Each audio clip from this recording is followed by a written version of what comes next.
Hi, today in our lab exercise we'll be demonstrating the importance of Windows Firewall using XAMPP and Nmap. Now, as you might be following the videos that we are posting on our channel, we are using XAMPP, which is to host our websites, and for the network scanning we are using Nmap. You can download it free from their websites and install it.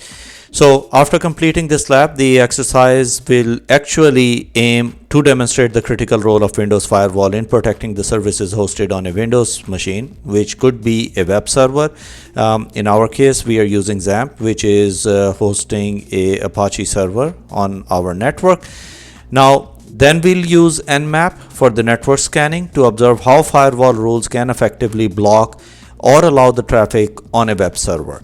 So, as you can see, we have two different machines. On my left hand side I have my Windows 11 machine, and first of all we'll try to get the IP address of our Windows 11 machine, and you can see 192.168.176.132, and let's try to check the IP address for our Kali machine. It's 129, and now let's check the connectivity between these two computers. So as you can see, it's not able to ping it. It means that the firewall is enabled on our Windows 11 computer. So we'll go to Windows Defender and we'll turn off the firewall just to make sure that it is able to communicate with that. Once that's done, we'll turn on the firewall again because we just wanted to check the connectivity between the computers, and as soon as I'll enable the firewall, you can see that it would stop pinging the computer. Now likewise, we are going to check the connectivity between these two computers as well. So I'm gonna ping 192.168.176.129. that's the IP address of our Kali machine, which is on right hand side. As you can see, the IP address is mentioned over here. So we have checked that we can connect both computers without having any issues.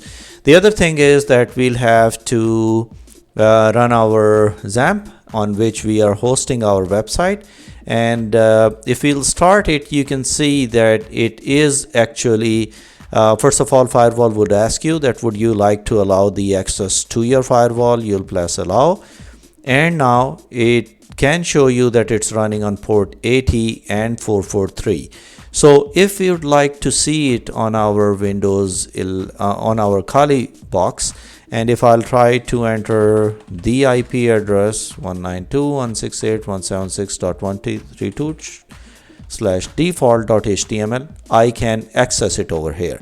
But if I'll go to my firewall again, and I'll make some changes over there. For example, I'm on my firewall, I'll click on advanced settings, and if you'll click on inbound rules, you can see that it has created these two rules which are allowing this computer to access the web server. So if I'm going to change it to block connection, and for this one also, if I'm going to click to block connection, let's see if we can access it or not. And as you can see, I am trying to access it. It's not loading the page because now we have blocked the access to this specific port on our Windows 11 computer. Now let's try to do one thing. For example, if I'll again go to the same thing, we have the Apache server again. Let's allow the connection, and let's allow this connection here as well. And this time what I'm going to do is that I need to scan my computer, which is there on Windows 11, just to see that what sort of output we'll receive from Nmap if we are going to run from our computer. So I'm using Nmap -sv, and then we are giving the IP address of our server where we are hosting the website, which is Windows 11. And let's try to scan and see which ports are shown over here which are open and through which it is communicating for the web server. And as you can see, it has shown us that port 80 and 443 is open on our Windows 11 machine through which it is communicating. So let's try to make some more changes on our Windows 11 computer. So what we'll do this time is that we'll change these ports through which we are actually trying to access the website. Now, keep one thing in mind, that whenever we are trying to access a website, for example this one, and we have allowed the connection on that one, if we'll try to access 132 again, for example, let's try to enter .176.132/default.html. it loaded the page because remember we removed the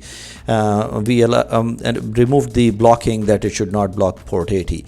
But if we are going to go to the main page of it, and even if we'll write port 80, it would say that it is going to a secure page of it, but we'll have to change it from HTTPS to HTTP, and you can see that it opened the page even if we are not writing 80, because that's default behavior of a web server or the application through which it is accessing the web server on port 80.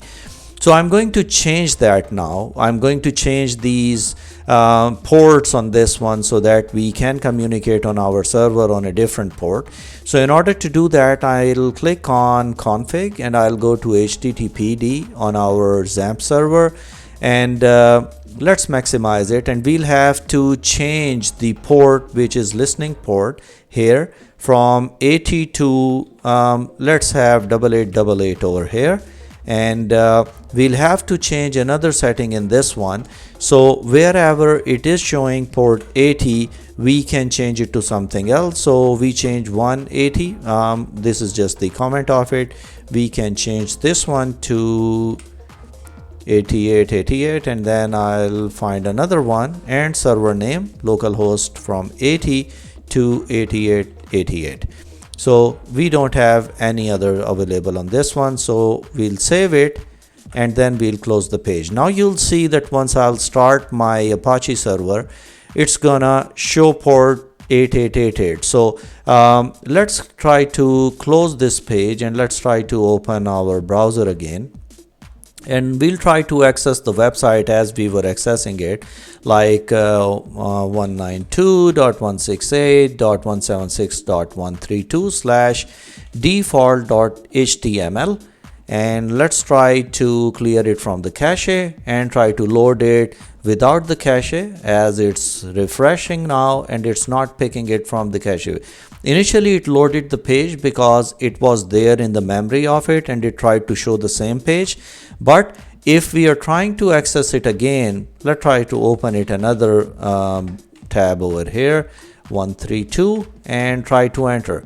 It won't open the page because we have changed the port and the computer is not aware that it's actually running the application on which port. Now if I'll change the port over here to 8888 and press enter, you can see that it has opened the page because now it knows that it is actually communicating on port 8888. And if I'm going to enter default.html, it would load the page again. It means that now, since our firewall is allowing the connection on port 8888, it is letting us access the page. Now let's try to do an Nmap scan again and see what's the difference. Before it showed us the ports which are open were 80 and 443. Let's try to see the feedback now, if it can easily identify that through which ports our web server is actually rendering the page. And you can see over here that it has updated it, that it is communicating on port 8888. So we learned two things in this one. First of all, that how can we change the rules on our firewall, and how can we block access to certain things, and how can we allow access to certain things. And you'll see it again that if I'll go to the control panel again on our Windows 11 computer, and if I'll go to my advanced settings and I'll go to inbound rules, and I'm going to block the traffic over here, and I'm going to block the traffic over here as well. It should not allow me to access the website again as it was working before. And as you can see, it's constantly browsing and it's not able to open it. Even if I'll stop it and if I'll enter the ports over here, and let's try to refresh it, it won't open the page because again this page is loaded from the cache, and if I'm trying to open the same page, it won't let me open because my firewall is controlling it at the moment, where it's not letting the traffic go through our Apache server. Whatever port we are using on the Apache server, regardless of that, it is blocking the HTTP server which is hosted on our Windows 11 machine. So that was the small exercise through which we learned that the fundamental concepts of firewall to control the access to the network services and to protect against any unauthorized access. Now, by applying these tools and the theoretical knowledge in the practical environment, you can get a deeper understanding of the network security principles, etc. That's it for today. Thank you very much.